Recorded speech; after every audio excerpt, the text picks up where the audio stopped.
दोस्तों आज डेट है 23 फरवरी 2026 और आज मैं हमेशा की तरह एक नया पुराण शुरू करने जा रहा हूँ। पद्म पुराण सृष्टि खंड। पिछले वीडियो पे हमने जहाँ तक पढ़ा था एक पुराण कंप्लीट कर लिया था। आज से नया पुराण शुरू हो रहा है। तो आप हमारे रामायण, महाभारत, वेद, पुराण, कामसूत्र, उपनिषद ये सब बुक अगर आप शुरुआत से पढ़ना चाहते हैं तो इस वीडियो के नीचे चैनल के नेम या पिक्चर पे क्लिक करके प्लेलिस्ट में जाके देख सकते हैं, या फिर चैनल का नाम कुछ अलग कुछ रोचक को यूट्यूब पे भी सर्च करके फिर प्लेलिस्ट में जाके देख सकते हैं। पद्म पुराण पुरुष भगवान नारायण और नरों में सर्वश्रेष्ठ नर एवं विद्या बुद्धि की अधिष्ठात्री देवी भगवती सरस्वती को नमस्कार करके फिर जय शब्द का उच्चारण करना चाहिए। ये हमने कुछ पुराणों में भी ऐसा लिखा हुआ पाया था, और जब हम महाभारत पढ़ रहे थे तभी भी ऐसा लिखा हुआ है। उस समय भी मैंने बताया था इसका मतलब क्या है। जो नर ऋषि थे और नारायण ऋषि थे, दो जुड़वा भाई थे जिनको विष्णु का रूप कहा जाता है। उन्हीं का दूसरा जन्म था श्री कृष्ण और अर्जुन के रूप में। नर ऋषि का दूसरा जन्म अर्जुन था और नारायण ऋषि का कृष्ण। तो इनको प्रणाम करके पढ़ना चाहिए। परम निर्मल चंद्रमा के समान शुभ्र वर्ण से युक्त हाथियों की सूंड और मकरों के निरंतर संचालन से समुत्पन्न फेनों वाला ब्रह्म की उत्पत्ति में संलग्न चित्त वाले, व्रत एवं नियमों के परिपालन करने में तत्पर प्रमुख विप्रवृंद के द्वारा भलीभांति सेवन किया हुआ ओंकार से सविभूषित तीनों भुवनों के गुरु अर्थात जनक तथा ज्ञानोपदेष्टा ब्रह्मा जी की दृष्टि के पात से परम पुनीत संभोग और आभोग के करने से सुरभ्य और अमंगल के हरण करने वाला पोषकर अर्थात पद्म संबंधी जल आपको पवित्र करे। नितांत एकांत में बैठे हुए सूत जी के महान मति वाले व्यास जी के शिष्य अथवा लोमहर्षण नाम वाले उग्र सभा ये बोले, हे तात, ऋषिगण के आश्रमों में जाकर संक्षेप में धर्म के विषय में पूछने वालों को जो मुझसे आपने श्रवण किया है उसे सब विस्तार पूर्वक बतलाओ। हे पुत्र, आपके द्वारा कहे हुए समस्त पुराण मैंने वेद व्यास जी से प्राप्त किए हैं। अब मुनियों से विस्तार के साथ कहो।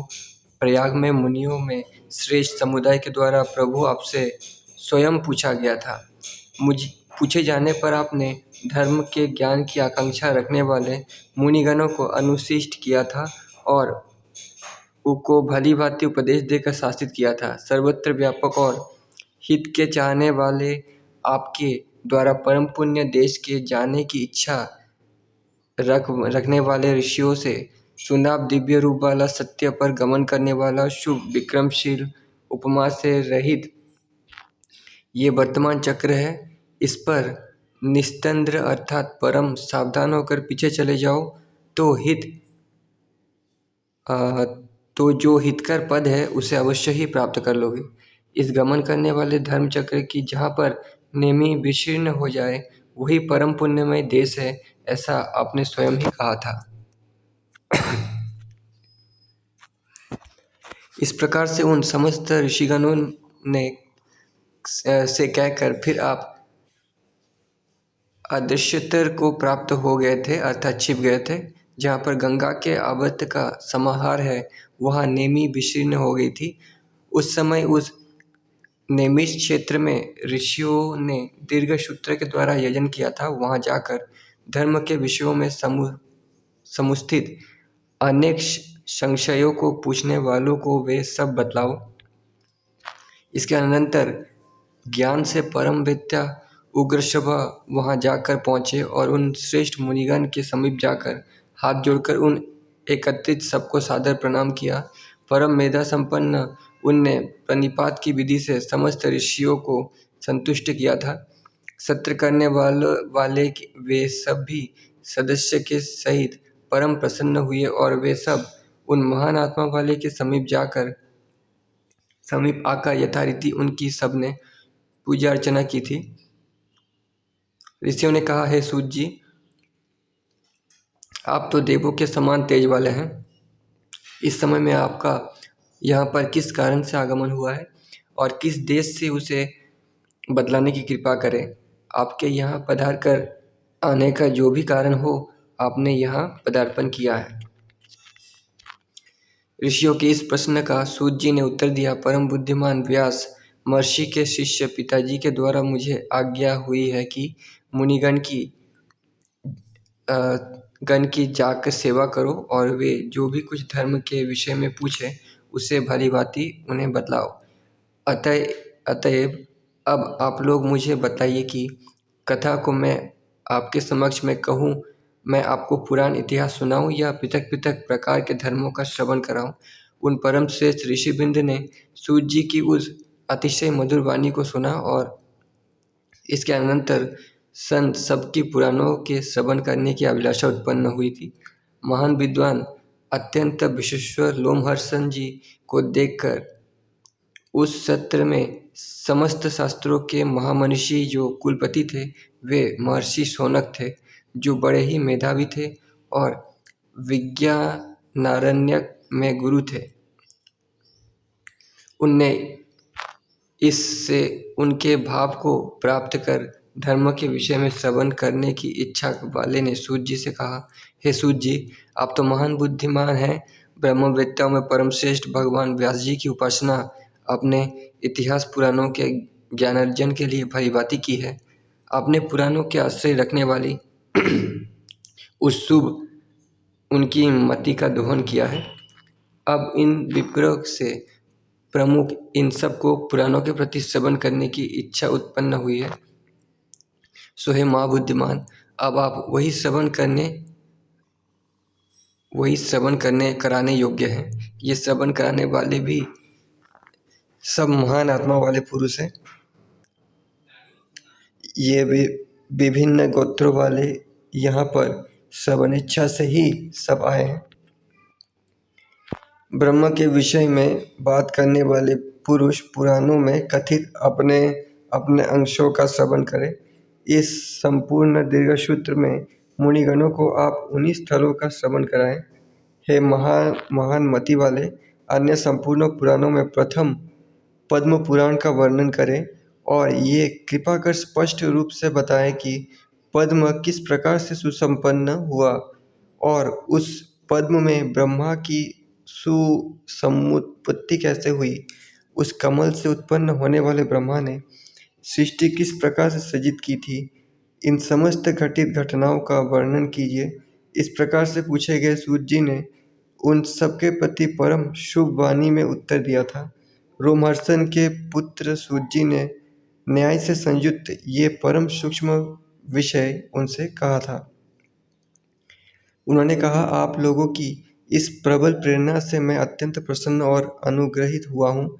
समस्त धर्म में तत्पर रहने वाले और पुराणों की तथ्यार्थ के ज्ञाता महापुरुषों से मैंने जिस तरह से श्रवण किया है और जो परम विख्यात है उस सब को आप लोगों को बतलाता हूँ। सत्पुरुषों ने देवगणों का, ऋषियों का और अपरिमित तेज से संबंधित राजाओं का ये सनातन सूत का धर्म देखा है।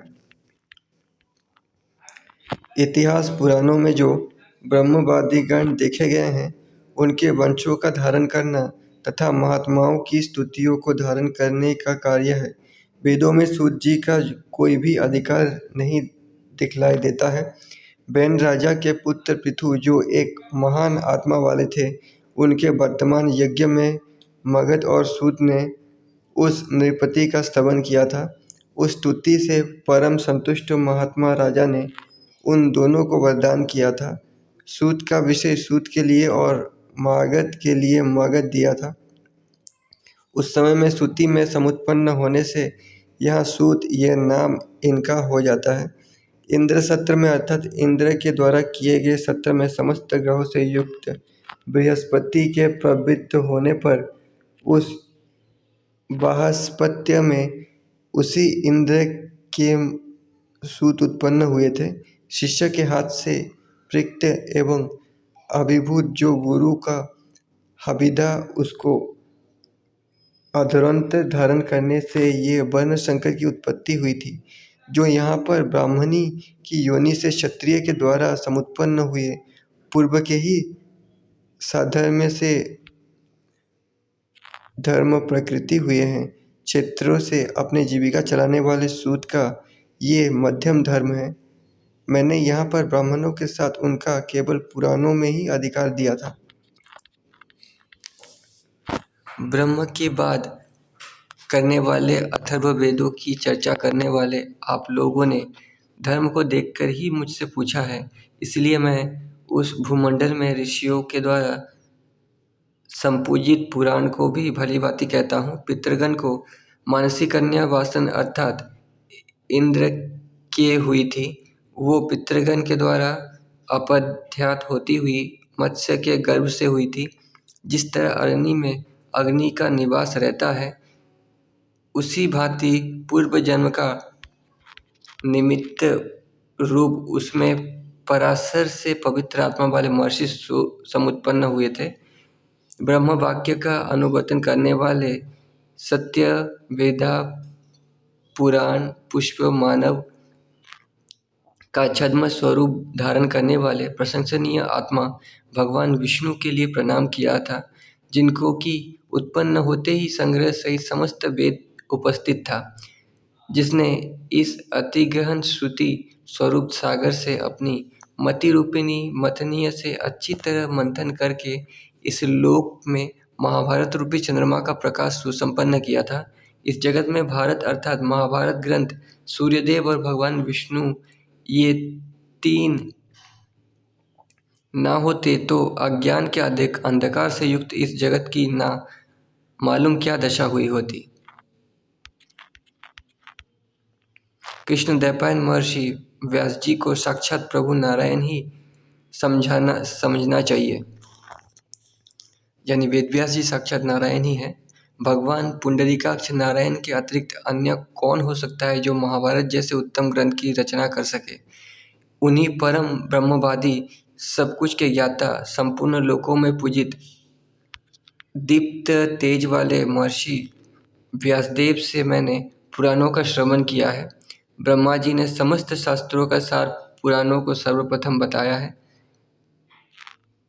तो यहाँ पे वेदव्यास जी को विष्णु का अवतार कहा गया है, भविष्य पुराण में भी कहा गया है, और कृष्ण को भी विष्णु का अवतार कहा गया है। और नर और नारायण जो थे, विष्णु का रूप, नर का जो दूसरा जन्म अर्जुन के रूप में था, उसको भी विष्णु का अवतार ही कहा गया है।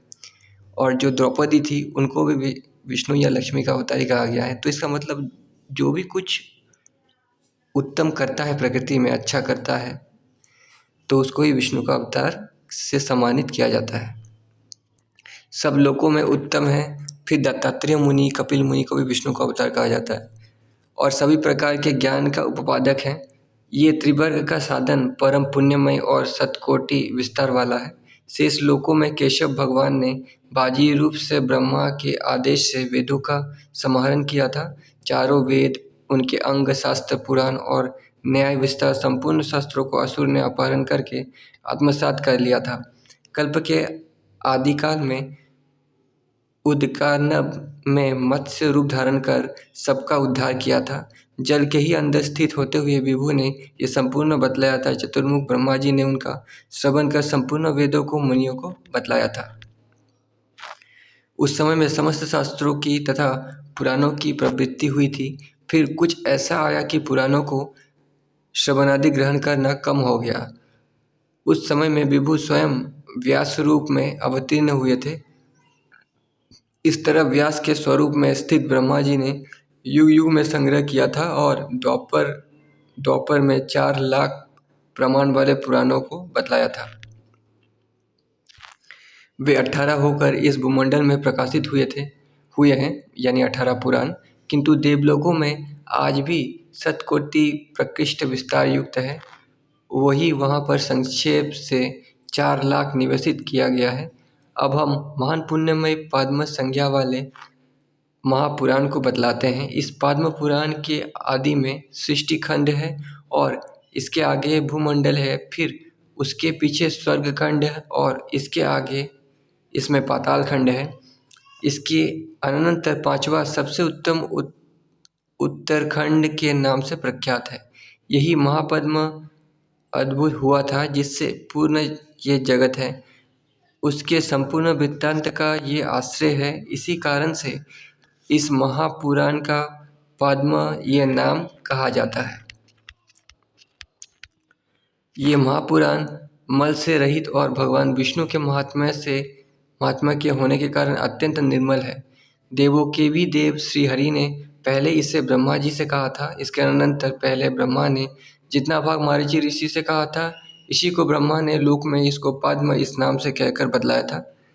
ये 5 पर्वों से युक्त संक्षेप में महर्षि वेदव्यास के द्वारा कहा गया था। उन 5 पर्वों में प्रथम पुष्कर नाम वाला पर्व है, जिसमें विराट पुरुष स्वयं समुत्पन्न हुए थे। दूसरा तीर्थ पर्व है, जिसमें समस्त ग्रह गण का वर्णन किया गया है। तृतीय पर्व में बहुत दक्षिणा देने वाले राजाओं का वर्णन है। चतुर्थ पर्व में वंशानुचरित का परिकीर्तन किया गया है। 5वें पर्व में मोक्ष तत्व का सर्वतत्व कहा जाता है। सर्वप्रथम पुष्कर पर्व में 9 प्रकार की सृष्टि का वर्णन है और सबका सृजन ब्रह्मा जी के द्वारा किया गया है। उसमें देवों का, मुनियों का और पितृगण का स्वर्ग बताया गया है। दूसरे में पर्वत, द्वीप, 7 सागरों के सृजन का वर्णन किया गया है। तीसरा रुद्र सर्ग है, जिसमें महाप्रजापति दक्ष के शाप आदि का वर्णन है। चतुर्थ सर्ग में राजाओं की समुत्पत्ति का वर्णन है और सबके वंश का अनुकीर्तन किया गया है। अंतिम में अपवर्ग के संस्थान का कथन है और मोक्ष शास्त्र का वर्णन किया गया है। हे द्विजगण, इस पद्म महापुराण में ये सभी विषय वर्णित किया गया है, वो हम सभी आपको बताएंगे। ये महापुराण परम पवित्र है और यश को प्रदान करने वाला निदान है। ये पितृगण का अत्यंत प्रिय है। ये महापुराण देवताओं को सुख देने वाला है और मनुष्य के समस्त पातकों का नित्य नाश करने वाला है। काल परिमाण वर्णन। भीष्म पितामह ने पुलत्स्य ऋषि से कहा, हे ऋषिवर, ब्रह्म तो परम विशुद्ध महान आत्मा वाला है। वो निपुण एवं अप्रमेय है, अर्थात प्रमाण नाम वाली बुद्धि का विषय नहीं है। ऐसे ब्रह्मा को इस समस्त स्वर्ग आदि का कर्ता होना किस प्रकार से संगत हो सकता है?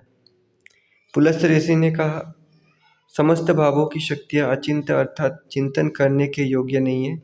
वे तो केवल ज्ञान के द्वारा ही गोचर होती है। इस कारण से ब्रह्मा की सर्वाधिभाव शक्तियाँ होती है। यद्यपि वो नित्य है, तो भी उपचार से उसे उत्पन्न हुआ ऐसा विद्वान कहते हैं। उसके अपने मान से जो वर्ष की उसकी आयु कही गई है, उसका परभाग का नाम परार्ध है, जो उसका अर्धभाग कहा गया है। हे नृपसत्तम, 15 काष्ठा बताई गई है, जो निमेष्ट होता है। 30 कला है और कला ही विधि का मुहूर्त होता है। उतने ही संध्या वाले मुहूर्त से मनुष्य का अहोरात्र दिन या रात होता है, ऐसा कहा गया है। उतने ही अहोरात्र होते हैं और 2 पक्षों का एक महीना होता है। 6 मासों का एक आयन होता है। एक वर्ष में दक्षिणायन और उत्तरायण 2 आयन हुआ करते हैं। दक्षिणायन देवों की रात्रि होती है और उत्तरायण उनका दिन होता है। इस तरह दिव्य 1 सहस्र वर्षों के सतयुग, त्रेता आदि 4 युग हुआ करते हैं। 12 वर्षों का चतुर्युग होता है। उसका विभाग आप लोग मुझे भलीभांति समझा लेवे। 4, 3, 2 और 1 कृतादि में यथाक्रम हुआ करते हैं। पुरावित्त पुरुषों ने युगों में दिव्य सहस्र वर्ष बतलाए हैं। उतने ही प्रमाण वाले 100 वर्षों की पूर्व संध्या उसमें कही जाती है। युग के अनंतर में होने वाला संध्यांश भी उसी के तुल्य होता है। हे नृपों में परम श्रेष्ठ संध्याओं का जो मध्य का समय होता है, वो संध्या कही जाती है। कृतयुग, त्रेता, द्वापर, कलयुग नाम वाले जो हैं, उनकी ही युग इस नाम से कहा जाता है। सतयुग, त्रेता आदि ये 4 युग होते हैं। हे नृप, इस प्रकार से चारों युगों की एक सहस्त्र चौकड़ी जब समाप्त तो हो जाती है, तो ब्रह्मा का एक दिन होता है। हे राजन, ब्रह्म के एक दिन में 14 मनु हो जाते हैं। अब उनका काल के द्वारा किया गया परिणाम का श्रवण करो। सप्तर्षिगण सूर्य, इंद्र, मनु और उनके पुत्र एक काल में स्वपूर्ववत सृज्यमान और हीयमान हुआ करते हैं।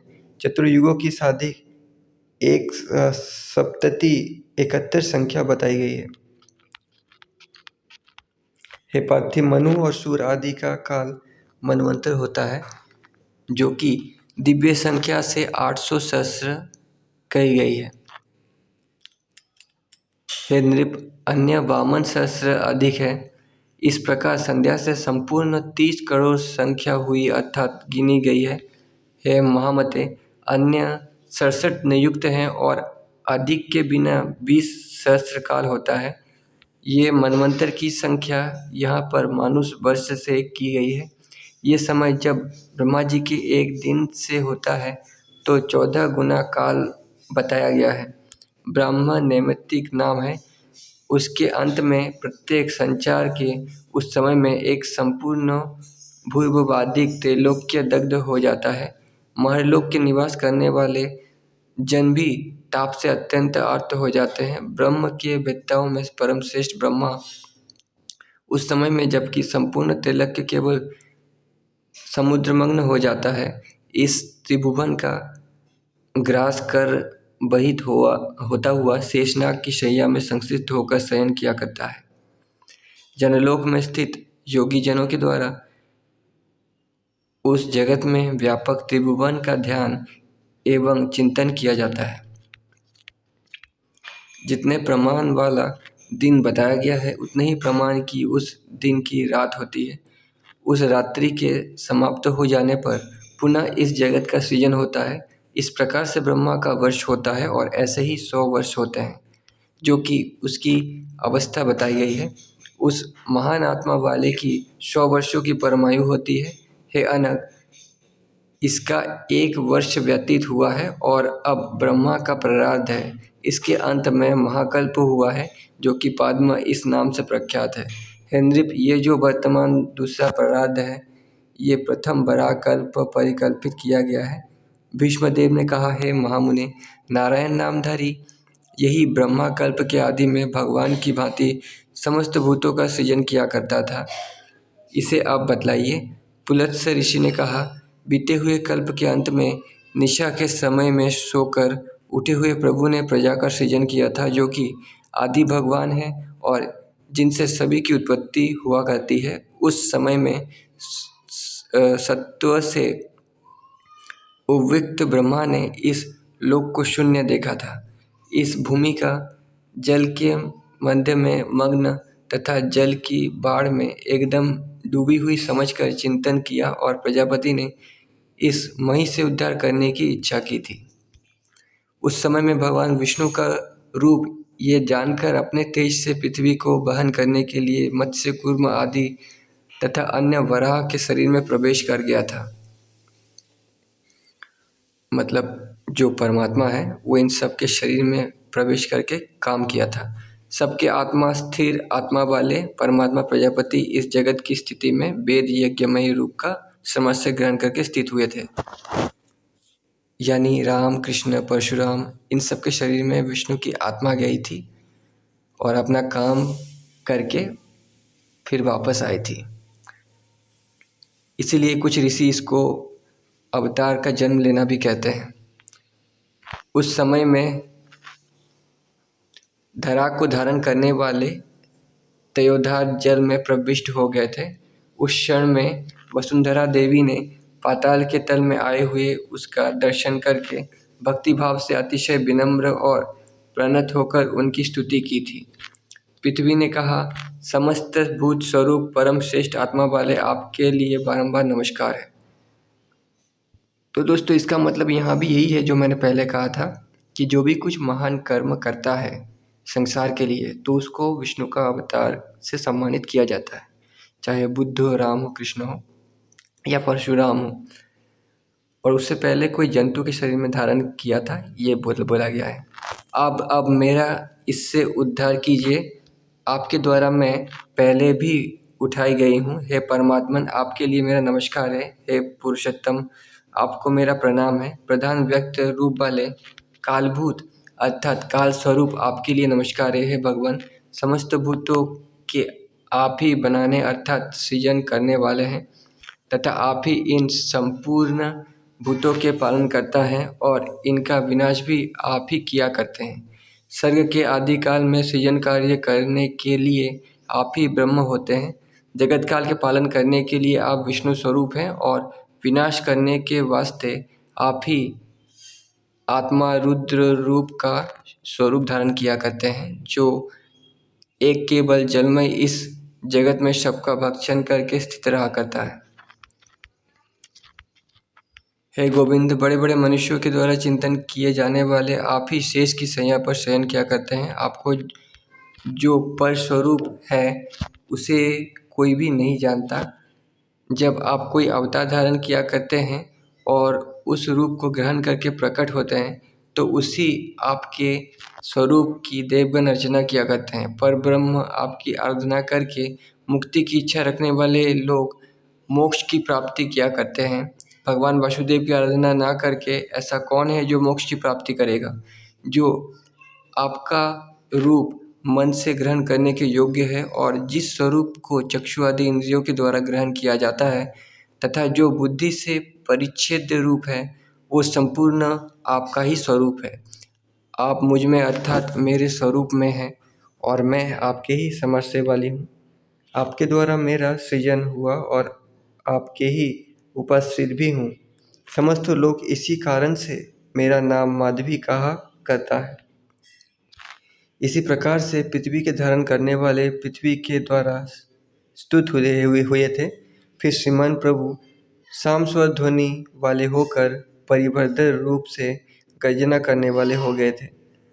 इस तरह गड़गड़ाहट पूर्वक गर्जना करके उसके पश्चात विकसित कमक के समान नेत्र वाले महान वराह रूपधारी भगवान ने अपनी एक दाढ़ से भूमि को ऊपर उठा लिया था और रसातल से महान नील पर्वत के तुल्य कमल दल की भांति समुस्थित हो गए थे। ऊपर की ओर उठते हुए वराह भगवान के मुख से वायु निकला था। उससे उस समय में जल ने ऊपर को एकदम ऊंची उछाल मारी थी और उसने जनलोक में निवास करने वाले कल्मश से रहित सनेकादि मुनिगण को विशेष रूप से पवित्रता का स्थान बना दिया था। अर्थात जो पहले ही परम पवित्र थे उनको भी फिर विशेष उस जल के स्पर्श से पुनीत कर दिया था। खुरों के अग्रभाग से आहत जल लगातार ध्वनि करता हुआ नीचे रसातल में जा रहा था और बलाहकों की पंक्ति के द्वारा स्तुति किए गए वराह भगवान के श्वास वायु चारों ओर फैलकर जा रही थी।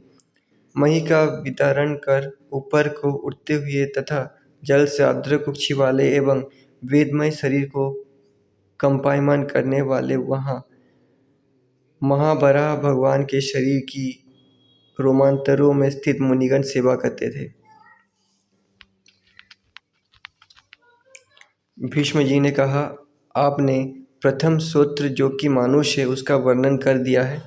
अब हे ब्राह्मण, ब्रह्मा जी ने जिस प्रकार से उसका सृजन किया था उसका विस्तार पूर्वक वर्णन कीजिए। हे महामते, जिस रीति से वर्ण सहित उनकी रचना की थी और उनके गुणों का सृजन किया था तथा विप्र आदि चारों वर्णों के जो कर्म बतलाए थे वो सब बतलाने की कृपा करिए। पुलस्त्य महर्षि ने कहा, सर्वप्रथम सत्वगुण के अभिध्यान करने वाले सृजन करने के इच्छुक ब्रह्मा जी की जो प्रजा उत्पन्न हुई थी, हे कुरुश्रेष्ठ, वो समस्त प्रजा सत्वतीन्द्र मुख से ही उत्पन्न हुई थी। इसके अनंतर रजोगुण की प्रधानता रखने वाले वक्षस्थल से ब्रह्मा जी की अन्य प्रजा की समुत्पत्ति हुई थी। इसके पश्चात रजोगुण और तमोगुण दोनों से उद्रिक्त कुरु प्रदेश से प्रजा उत्पन्न की थी। हे कुरुओं में परम श्रेष्ठ, अंत में ब्रह्मा जी ने अपने पैरों से प्रजा का सृजन किया था। वो प्रजा तमोगुण की प्रधानता वाली हुई थी। इस प्रकार से ये चारों वर्णों का सृजन हुआ था। हे नृपश्रेष्ठ, ब्रह्मा जी के मुख, वक्षस्थल, उरु प्रदेश और पदों से ब्राह्मण, क्षत्रिय, वैश्य और शूद्र ये चार वर्ण उत्पन्न हुए थे। हे महाराज, ब्रह्मा जी ने, कहने का मतलब ये है कि जो चारों वर्ण हैं वो ब्रह्मा जी के शरीर के अंगों से मेल खाते हैं, इसीलिए ऐसा उपाधि दी गई है। मतलब ये महाराज ब्रह्मा जी ने यज्ञ की निष्पत्ति करने के लिए ही इन चारों वर्णों की सृष्टि की थी, क्योंकि ये चारों ही वर्ण यज्ञात्री की सिद्धि के परम श्रेष्ठ साधन होते हैं। देवगण यज्ञ के परम तृप्त होते हैं। मानव सृष्टि के उत्सर्ग होने से आप्यायित हुआ करते हैं, क्योंकि जो धर्म यज्ञ होते हैं वे पूर्णतया कल्याण करने के हेतुभूत हुआ करते हैं। सदा अच्छे कर्मों के करने में संलग्न रहने वाले, विरुद्ध आचरण से रहित, सत्मार्ग के गमन करने वाले सत्पुरुषों के द्वारा वे यज्ञादि निष्पन्न किए जाते हैं। हे नृप, मनुष्य इस अपने मानव जीवन से ही स्वर्ग और अपवर्ग की प्राप्ति किया करते हैं। मनुष्य को जो भी स्थान रुचिकर प्रतीत होता है उसी पद को वे प्राप्त किया करते हैं। तो दोस्तों, आज के वीडियो पे इतना ही। यहाँ से हम लोग नेक्स्ट वीडियो पे पढ़ेंगे। वीडियो बहुत बड़ा हो गया इसलिए। तब तक के लिए धन्यवाद।